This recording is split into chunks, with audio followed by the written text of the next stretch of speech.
Well, welcome. We are here at the very first episode of what I want to call B-side Banter.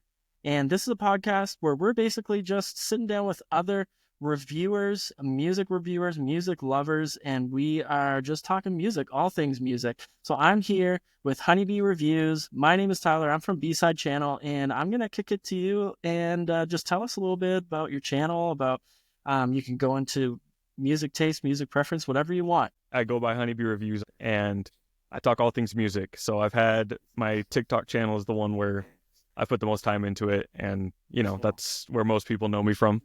And on my channel, I talk all things music, but specifically new music. And so each week I specialize in New Music Friday content where I give recap videos about all the drops that came out, all the releases. I've got a playlist on Spotify that people follow. And I will kind of just review all of the new albums that come out, at least the ones that pique my interest. I just talk about whatever I want to talk about. And that kind of goes on all spectrums of musical genres. Like I do a lot of hip hop, I do a lot of pop, a lot of rock. I do classic reviews as well. Even some country mixed in there, all sorts of stuff. So is there any genre you do not do? No, not really. There's genres that I don't gravitate towards personally, just in my music preferences. Like I don't listen to a lot of metal. I guess really that might be the only one that I don't listen to a bunch of. But even metal, like I've done reviews of, because I've done a bunch of series also on my channel where I kind of listen to, maybe a top 100 albums list from a certain publication, and we'll review all those albums. Or right now, what I'm doing is I'm listening to the top 100 songs that are rated on Rate Your Music. And so, Nice. Even then there's a little bit of metal content here and there. We love all genres of music over here on Honeybee Reviews. Totally. Yeah, no, I get that.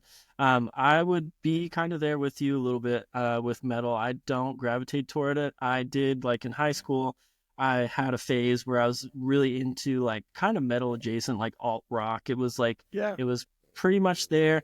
But yeah, not super into that. Although if there's a big release that's come out, then I just find that sometimes when you're not in a genre a lot, it's so hard to know like who's up and coming, like unless you know like the really big bands, obviously. But then all the fringe stuff, all of the experimental stuff, the stuff that's kind of pushing the genre, it's hard to know. Like I wouldn't know even where to start. But yeah, that's usually it just kind of, if I'm seeing a lot of chatter about it online, totally. I'm chronically online. So if I've seen a lot of chatter about an album, even if it's a genre that I don't, gravitate towards, I definitely will check it out. Or especially if it's a band that I like that maybe is moving into a different space. Like I remember a couple years ago, King Gizzard and the Lizard Wizard released a metal album, which I am more into, like their surf rock, alt rock style, psychedelic rock. But their metal album was like incredible. It was so sick. I loved every second of it. Yeah, totally. Yeah, for sure. And I'll do a little plug for you here. Your playlist is awesome. I'm subscribed to it, and I Thank you. Pretty much every Friday I have, like, as I'm sure you do, I have a handful of people that I kind of cycle through to see like what is new, what's coming out. And you are always a channel that I look at, especially when it comes to hip hop albums, and especially when it comes to kind of like more like experimental underground hip hop. I feel like you represent that kind of space well. Obviously it's impossible to review everything, or you would literally be listening to music like Thursday at 12 p.m. Eastern until until the end of the weekend, because there's so much stuff that comes out. But a little pitch for you, so you don't have to do it.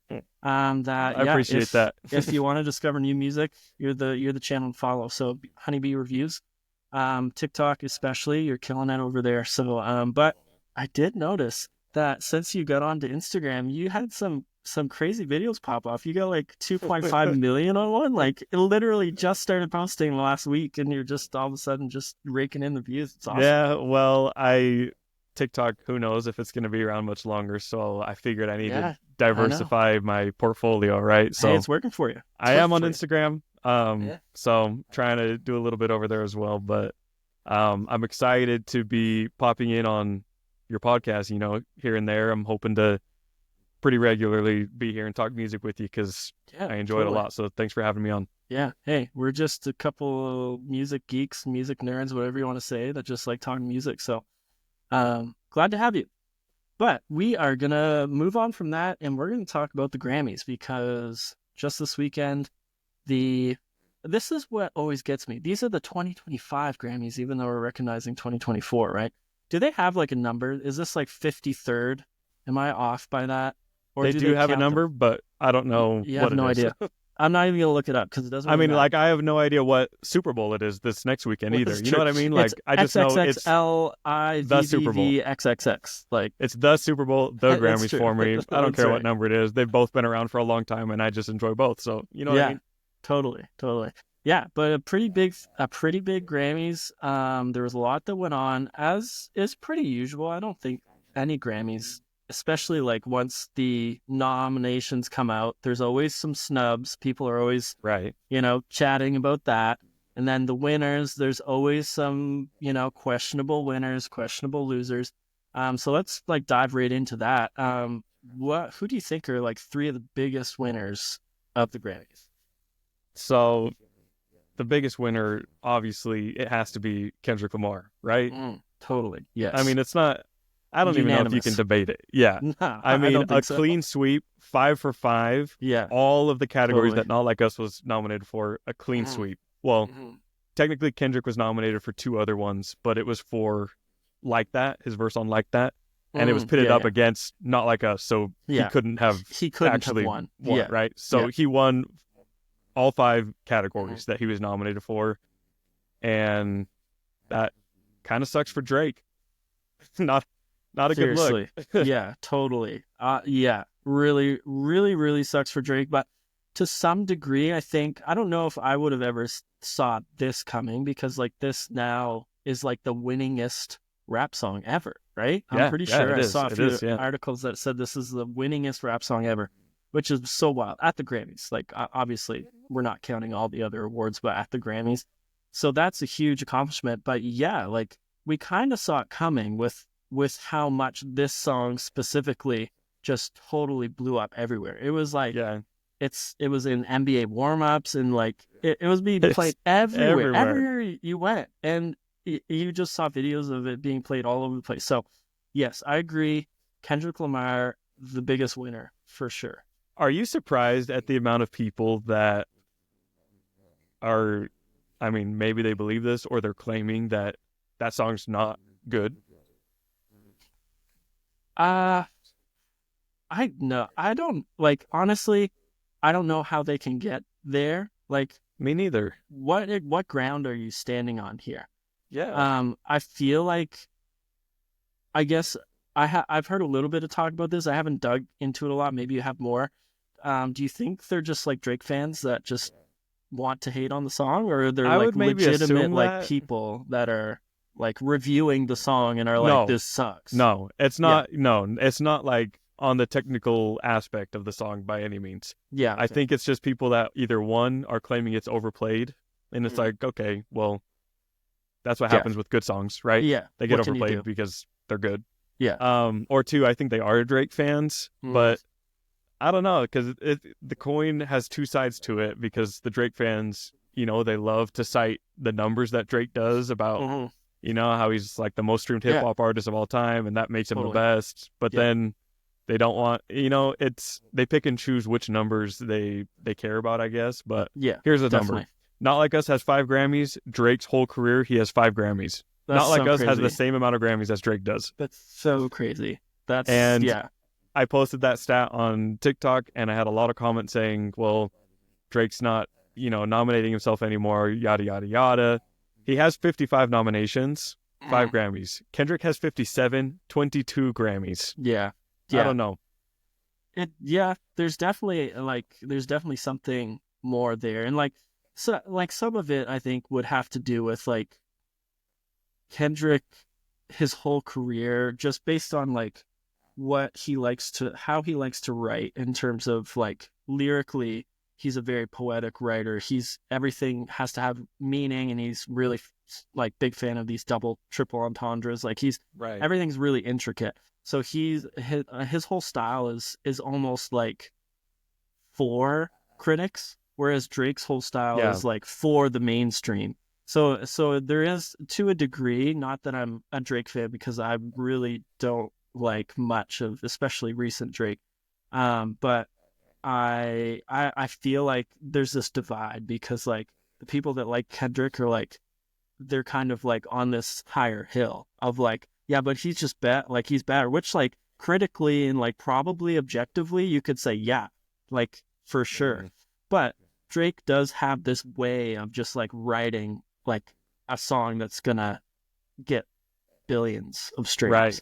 But like, so that Not Like Us did like crush it for sure. Exactly. That's a testament to how great Not Like Us is, because Kendrick made a bop, which Drake is historically known for. That's usually his thing. Yeah. Right. And so that's what makes it cool. That's what makes it really cool to me. Totally. But one thing I will say, just because this is the first podcast ever, so obviously everybody's a new listener. I like Drake. I'm a Drake fan. Like, I like Kendrick more probably, and I'm also a Kendrick fan. This is not me just like hating on Drake. Yeah. It's just for the discussion of winners at the Grammys, which leads me to my second biggest winner. Let's do it. Beyonce. Who is it? Beyonce. Yeah, totally. She has never won an album of the year before this year. I know. That's so crazy. Right? It is it's crazy. It's so unfortunate, especially when you think of Renaissance and you think of Lemonade. Yeah. Like, right. How did those two albums not, when you just think of cultural impact around those anyway, but I'm not talking about those. We're talking about Cowboy Carter, which, to be honest, I wouldn't say it's even at like, we don't have this slated, but I wouldn't even rank this as one of her best albums, but it was good. It was very good. I will say it is rising up my rankings the more I listen to it. Yeah. There's some like, I was listening back to it again. I didn't listen to the whole thing, but I was kind of like skimming through some of the tracks, and I was reminded at how many of the tracks that when they hit, you're like, whoa, like this is an amazing song. Yeah, I agree. I'm the type of person that I chase feelings in music. For example, the first time that I ever heard Everything in Its Right Place on headphones by Radiohead, like that feeling, the feeling of hearing Kendrick Lamar's like To Pimp a Butterfly for the first time, like I chase those feelings. And when I start to feel like a song makes me feel a little bit like what I've felt with past music, that's when I'm like, whoa, like obviously I need to give this more time. I need to sit, I need to listen. And when I was re-listening to Cowboy Carter, I was getting that. American Requiem always hits me, which is so crazy that that's like the first track. And it's just like, as soon as it comes on, I'm just like, I just feel like that's such a great intro track. It just totally like immerses you into what she's trying to create. I think it's deserving, 100%. I think it's deserving as well. I notice a lot of people are a little up in arms about it. Yes. I think more people are upset about her winning Country Album of the Year. I think too that I think a lot of people are a little frustrated about Album of the Year, but I think most of the people that would be tracking with Album of the Year would recognize like, yeah, this is a great album, but everybody that was like rooting for people in Country Album of the Year that are like country fans, those are all the people that are so mad that Beyonce won. Yeah. Which is interesting. It is. What do you think about her winning Country Album of the Year? I think, for one, you can't win Album of the Year and not win a subcategory, like a subgenre category. That like, doesn't happen very often. To a degree, like it would have been weird if Beyonce won Album of the Year but didn't win Country Album of the Year. But I feel like it's a little unjustified, the anger. I think that it was deserved. I do understand some of the sentiment that Cowboy Carter wasn't so much an actual country album as it was like kind of just themed country. Like it wasn't completely country genre. It was more of a country theme. Whereas like you could take the other crossover that was in this category. Post Malone's country album was a country album. It was a country genre album. It's not like Post Malone did kind of like a similar thing that he does previously with the country hat on, like a cowboy hat on. Whereas I think a lot of people felt like that's kind of what Beyonce did. Like there were a couple songs that were country, but most of it just, I think people felt like this feels like Beyonce just wearing a cowboy. So I feel like maybe that's where the sentiment comes from, that like, should this even be in this category? I don't know. Is that justified? I don't think so. Genre's pretty fluid, so I don't know if it's like, I don't know. Anyway, I don't know what you think about that. No, it had to go somewhere, right?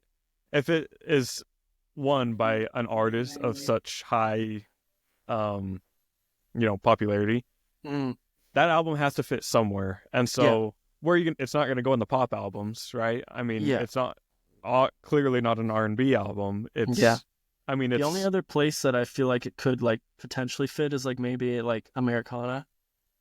Yeah, maybe. But it's more country than that. Americana, I agree. Right?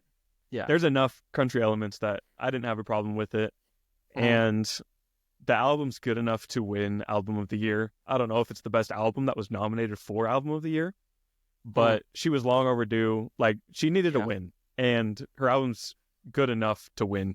So I felt that it was very justified, well-deserved. She has 99 nominations, I think, the most nominated artist ever. Yeah. She deserved an Album of the Year. Yeah. So it just was time. And then, like you said, kind of by default, the country album of the year, that's fine. She can win best country album. That's fine. I definitely think. And it's funny because I'm in Nashville, so like I'm a lot of like my wife's friends were just like commenting. Like she was on Twitter because she was a little frustrated too, but I think she was more frustrated that like country just isn't represented well at the Grammys at all. Which like that's a whole different issue. You could say the same about hip hop. Like, is it represented properly? I don't really feel like it is. Like it's more an awards ceremony for pop and for like, well, pretty much just pop really. Like rock isn't represented super. The subgenres aren't represented well. So I think that's more the frustration, and you can see that in the past when certain rap albums have won over others that people are like, are you kidding me? Like that's just kind of how it works sometimes. There's a lot of things wrong with the Grammys, but I will say that this year's Grammys was probably my favorite that I can remember in my lifetime, honestly. Yeah, there was a lot of great things about it for sure. I thought it was good. I thought it was very well done. And I thought a lot of the awards went to people that I either understand or would want them to go to, which leads me to my third winner, doechii. Doechii is the third biggest winner at the Grammys this year. Yeah. She won Rap Album of the Year for a mixtape. Hasn't even put out her debut album yet. It's so wild. She released Nosebleeds, again, the new song. Like, does that go back to like the Grammys not understanding rap and hip hop? I don't know. Like, should they have a mixtape category? Because like, also wasn't J. Cole's album on it was best rap album? It was nominated. Yeah. Like, anyway, keep going. Yeah, I mean that's the thing though. Like, I kind of understand it, just because mixtapes don't really. I mean, I guess there are EPs, which would be kind of the equivalent for a pop. They could just put out an EP. But anyway, I just think doechii had a great night. Her performance was phenomenal. It was fantastic. I think there were, with all eyes on her, I think she stepped up to the plate and hit it out of the park. And she is, if not right now, she will be a household name in the future. Yeah. Because she has everything. She has likability. She has a great personality. Yeah. Obviously, her music is fantastic, both, commercially, but also critically. Like, there's a lot of substance there that you can dissect, that you can read the lyrics, dive into, and not to mention her versatility. I mean, she can make pop music. She has a freaking amazing, like, metal song that came out last year or 2 years ago. I can't remember. Like, it's just incredible. Yeah. She can dip her toes into tons of different pools, and she does a good job at whatever she does. So I think she's the third biggest winner at the Grammys this year. Yeah, I would tend to agree with that. The only person that I would say potentially maybe could take a spot in the top 3 would be Sierra Farrell. I don't know if you followed a lot of what happened with her. She's in that kind of Americana genre. She like, I think she won 4. Yeah, she ended up winning 4. I'm just looking here. That's the only other person that I could think maybe could be 4 is hard to argue with, so. Yeah. And like, her album was pretty, I don't know if you heard her album or not. It wasn't like, it didn't get a ton of traction. I did hear it, yeah. Like, it's like, in terms of like, when I say an album didn't get a ton of traction, like, sometimes I gauge that by like who is reviewing it. And one big person that if they haven't put a review out of an album, I would consider it to potentially be like fairly underground, or it's either fairly underground, or it's like so like gross pop, or like, you know what I mean, like so mainstream they don't touch it. But like the Needle Drop, Anthony Fantano hasn't done anything with her stuff, so yeah. To me that makes it kind of feel like it's a little still unknown, underground. Not that he's like on the pulse of reviewing, but he's up there for sure. Yeah, I mean, he has a good finger on the pulse in the music industry, and I don't watch his reviews ever, but like I follow him on social media, so I'll see what he reviews. Yeah, and totally. I do agree. Like, he taps into most, pretty much everything. Music. Yeah, totally. I mean, it's what he does full time, so he has the luxury of being able to just listen to everything, and he's got people that he hires and stuff. Yeah, so. Yeah, definitely. All right. Well, that's the 3 winners. I think I would agree with your 3. Let's move on to the losers. Who lost the most? The biggest loser, no Jillian Michaels, is Billie Eilish, in my opinion.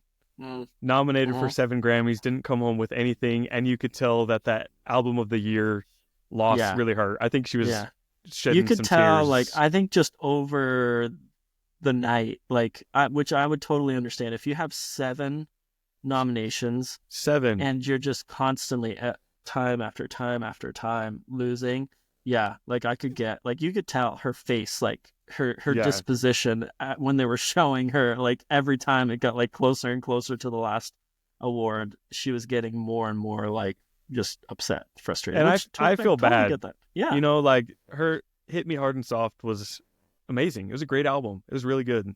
But so, would it be like, in my opinion, I don't feel like it's the one for her to win on. Like, but like, you would think with 7 nominations, like, you would think she would go home with something, right? Yeah, for sure. It was a tough, like, it was a tough just pool of people that, like, there were some of those, like, there were some of the usual, like, why are they on there? Suspects like Jacob Collier. You were like, what the? Like, why is he on the best album award? Like, who knows? What is going on here? So there were those usual suspects, but for the pool, like, the pool was so strong. Like just the fact that, like, Sabrina Carpenter won just like 2. Was it 2 that she won? Yeah. Like, that's pretty crazy, because she put out a really strong album and really strong singles and songs. So she had a great case for winning all of her nominations. Chappell Roan had a great case to win all of her nominations. So it was a strong pool, and it was sad. But that's the thing. 2024, it was like the year for pop in the last, I don't know what, 5 years. But like, it was such a great year for pop and hip hop too. But pop, I mean, you just named a couple of the albums, but Taylor Swift also released an album. Charlie XCX, if you kind of lump that in with pop music, you know, like, it was like, just that's a weird. It was such a strong year for pop. But I did think that Birds of a Feather was gonna win one of its nominations. That song is incredibly well written. It's beautifully executed. Totally. So well, and like, Finneas is one of our generation's probably best producers. Like he's probably like obviously I don't even know, was he that's songwriting, isn't it?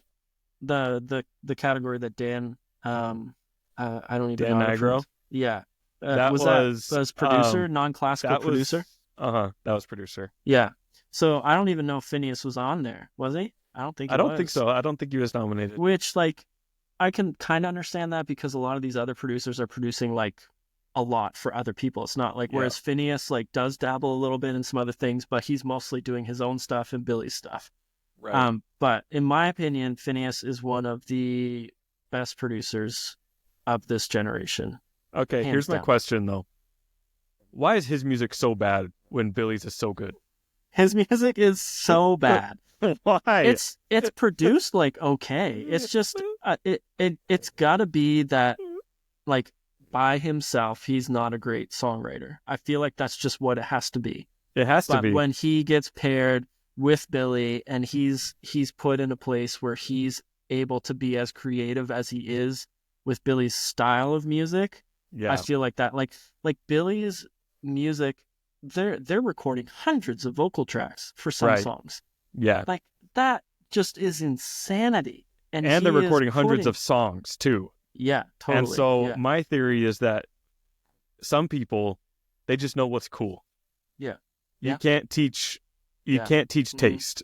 Yeah. And he has a great taste. You know, he has a great ear for production, but Billie has the taste to decide, okay, these are the 30 songs that we're going to condense into my album. We're going to get rid of these other 70. They're probably, pretty good, but you know what I mean? Like some people just have taste, and Billie is the one in that relationship that is deciding and making decisions. So, well, there have been songs that Finneas has written for himself to put out that later on they've repurposed that for Billie. So there have been times for that.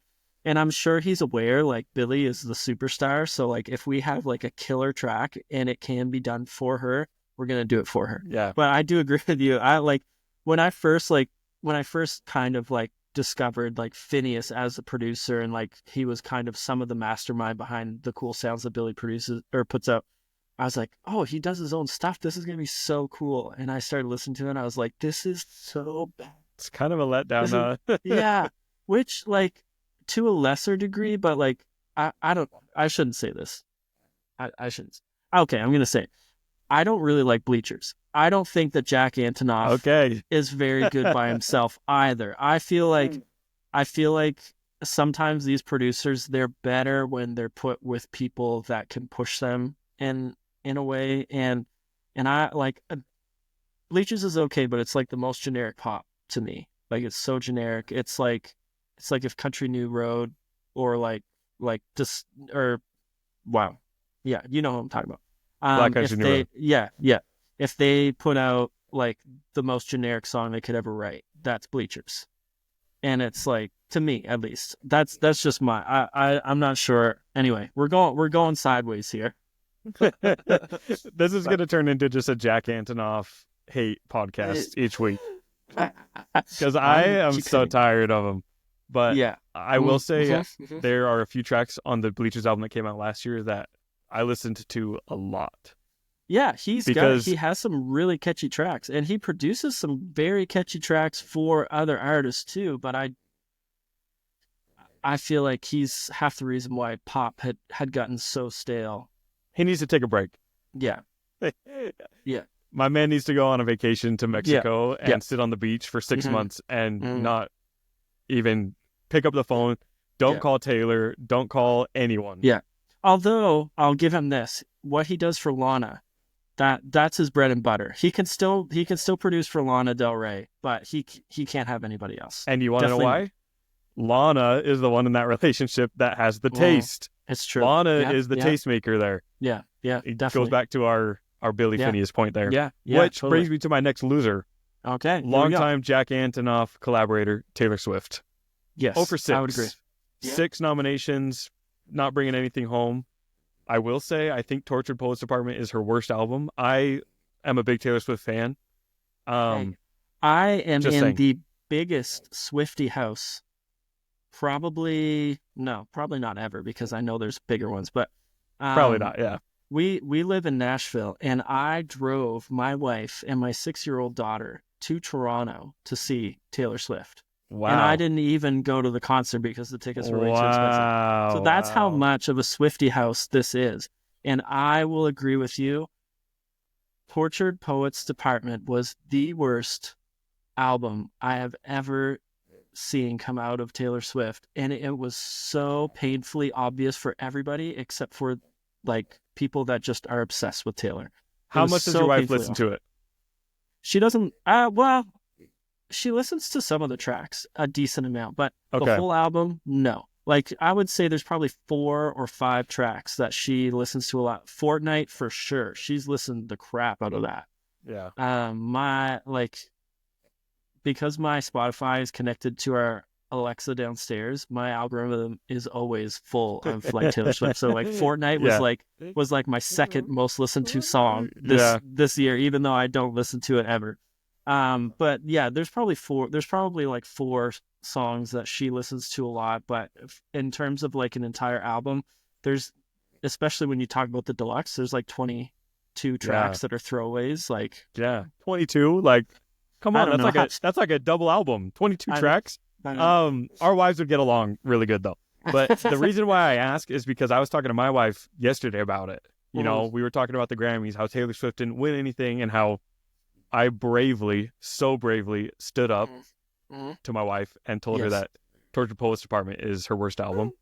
And my wife said that her theory is that only like the day one Swifties like that album, Tortured Poets. Because like, I say I'm like a Swiftie. I'm not. I'm a Taylor Swift fan. I listen to her music a lot. I like most of it. But I didn't like this album. And she said it's because there's so many references. Like, it's all about, you know, her entire life, basically. And so she talks about like 4 different guys on the album, you know, at different times. So if you understand kind of, obviously, if you understand the lyrics, you're going to like the album more. And so she says only like the day one Swifties are the ones listening to it. Even big time Taylor Swift fans, like I consider myself, we don't feel it the same way. So that's why I asked her about your wife. And I wonder if her theory has, you know. I would say yes. But she definitely would not slander anything that Taylor has ever put out, even if she knows that it's bad. And there are times where I'm like, just say it's not that good. Like, you don't even have to say it's bad. Just say, yeah, that wasn't that good. She's like, no. But I would say she was definitely a loser, even though I would have been so upset if she won any of her categories. Me too. I'm not saying she should have won. She shouldn't have. Yeah. I just kind of, in my head, it feels like she's a big loser. Mostly just because it's tied to the album too, you know, like just kind of the whole era is a loss in my opinion. But my third biggest loser, honorable mention to Post Malone, most nominations, 8 nominations, no Grammys. Honorable mention. My third biggest loser is Kanye West, my favorite artist of all time, because what was he thinking, man? What is he ever thinking though, especially like in the last 10 years. The truth is, I'm such a Kanye fan that like I am a defender, and I usually find a way to spin it in a way that I think makes sense to me. This, like, he's been posting recently that his wife is the most Googled person on earth right now, and then he recently just released his first ever woman apparel at Yeezy. Yeah, okay. And so it's like, dude, like, you are just admitting on social media that like you're exploiting her in a way. Like, I'm sure she probably agreed to it, obviously. But it's just not a good look. You know, it just feels very expletive and gross. Right? Yeah. I was like shocked. I actually didn't even see that part. I can't remember what I was doing. I missed like the first like probably 5 minutes of the Grammys. I feel like we were like coming back from somewhere. Anyway, it doesn't really matter. But when I was like trying to catch up on Twitter and stuff, I like saw, and I was like, what in the world is going on? For listeners, if you missed it, by chance Kanye and his wife showed up to the red carpet. There are rumors that he showed up unannounced. He wasn't invited to the Grammys, possibly. I don't know if that's true because Ty Dolla $ign was there. Carnival was nominated. So true. I don't know how true that is. There's conflicting reports. But at the red carpet, they're standing on the red carpet taking pictures for, all the magazines and the paparazzi, right? And Kanye's wife drops her robe or her fur coat and has nothing on underneath and is just posing there. And oh, she has something on, but it's like completely see-through. It's like, and by see-through, we're not talking like, like it's like holes in her dress. It's virtually like there's nothing there. Yeah, it's nothing. Totally, it's nothing. So yeah, that's so. I don't know. Were you watching that live? Like as it was happening, did you see it happen live? I did not see that live. I was watching E! News. Okay. They were covering the red carpet. Sure. Yeah. And I didn't see it on there. Like they must have not shown it. For obvious reasons. Yeah, but, totally. Or I could have missed it, just getting up and getting a drink or something. But yeah, I was just curious if there was live coverage and they made it onto like some of the bigger like channels live coverage, if they very quickly like cut to something commercial or something. Like I was just curious. I didn't see anything. I saw it on Twitter just like you, as I was scrolling through. I was like, wait, I've been watching this whole time. I thought, I don't know. It just wasn't a good look. Mm-hmm. Yeah. He's in a weird headspace right now. That. But I just listened to the interview that he did with Justin LeBoy, and it was very interesting. He talked about the use of AI in music and how people are having a visceral reaction to it right now, just like they did with autotune originally. And so he's saying he is claiming that he's comparing the two. He's using AI to isolate tracks on the production side of things, so you can strip a sample and take only the music or take only the vocals, which is exactly what the Beatles just did, and they won a Grammy for their song Now and Then, because what happened is they recorded that song in the 60s and the recording was too staticky, and so finally Paul and Ringo they took John's vocals using AI and were able to put it on, re-record and make the song. So there are times when AI should be used in music, I believe. I think it's as a tool, it's good. Yeah, totally. But people are up in arms. There are negative sides to it. It's I could see why. Like for one, I'm sure job security is a thing that people are thinking of if you're like in that production world and stuff. And then on top of that, I'm sure they're also thinking like, if we give this an inch, will it take a mile? Like, so if we start allowing it, will it all of a sudden now be like impossible to tell if this was somebody's AI likeness or if this was somebody for sure? Which, it's already hard enough. There's already been AI songs come out that people are like, oh, this is legit, and then it's like, no, it's not. It's AI, which is so wild. But yeah, I was shocked by the Kanye thing. I would agree. I think that is definitely some loser behavior right there. It's an L. It's an L. It's an L, as the kids say. Yeah, it is an L. Oh gosh, yeah. I don't think I have. Those were the three. I don't think I had another loser. I did think about Post Malone, but I didn't think too hard because I don't know how like seriously anybody took any of those nominations. If that makes agree. Sense. I mean, there's 8 nominations, but like, would you really pick any of the Post Malone nominations over the Beyonce nominations? Yeah. No. Yeah. And I liked the Lainey Wilson album. I liked Chris Stapleton's album. Yeah. I didn't like Casey Musgrave's album that much, but yeah, and like that, honestly, that's an album that is like, does that even really fit into country? Like a lot of people will die on that hill, but it's mostly just because Casey Musgraves to them is a country artist. But I was like, is that really a country album? Like that's ironically, a folk album. I hear that she is a little upset that Beyonce won that.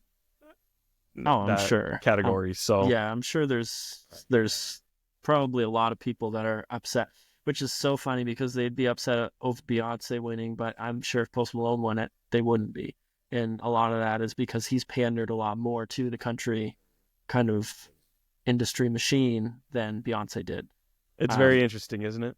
Yeah, it is interesting. But shout out Post Malone, lives in my home state, represents us well. Okay, nice. Get it. Yeah, we almost saw him once. We went to a Jelly Roll concert here in Nashville. Last minute thing. Not really a Jelly Roll fan.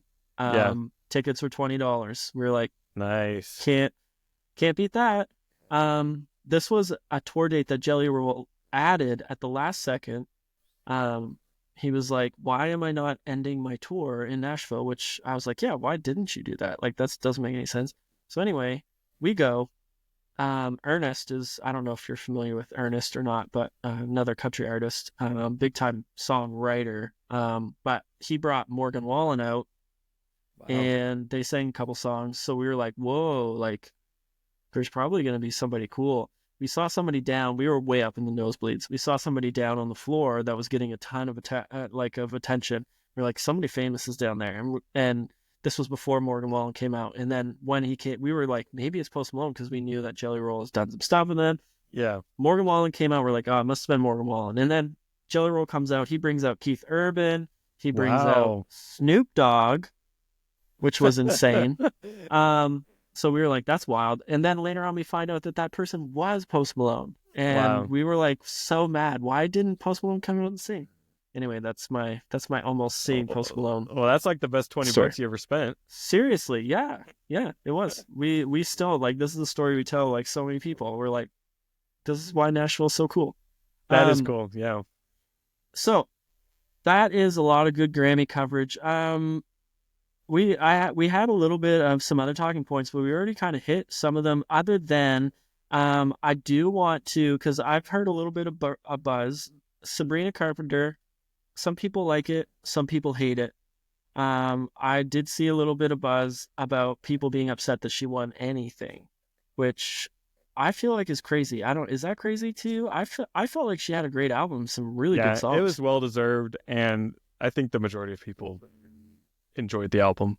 Yeah, I mean, totally. It's doing well, commercially. Yeah, and maybe that's, again, it comes back to, like, people just, especially if something's doing well and they don't like that artist or whatever, that makes them hate it even more. I don't know. I don't know. I like her. She's she has a charm to her. Like, I don't think I would want to maybe hang out with her for like a whole week, but maybe just a little weekend, go out to dinner and have fun. Sure. Like, yeah. I don't know. She seems like a lot, kind of, but totally. I do like her. I think she's charming, and I think she's very talented. And she had some of the biggest hits of the year, so I don't know how anyone could really be all that upset, especially in the categories that she won for. Yeah, it's true. Yeah, very true. I think some of these people are like some really big, like, Chappell Roan fans, which, like, I don't like, there's a little bit of, like, but I feel like there's a little bit of hatred from Chappell Roan diehard fans to really anybody else in the pop world. I think, like, they're like, Chappell Roan is everything. Chappell Roan fan, give them a break. Chappell Roan fans are going through it because their favorite artist doesn't even like them. It's true. It's so true. It's crazy when that happens, when artists, like, just go crazy on their fans. Yeah. Well, I'm a big fan too. I love Chappell Roan, and I, like, would not have been mad. I prefer Chappell Roan's album by a lot to Sabrina's album, actually. I would agree with that. I would also say that. Even me, like, I can't be mad. Sabrina had a great album, and it was really popular, and that's kind of what the Grammys are for. So it's true. Yeah, it's true.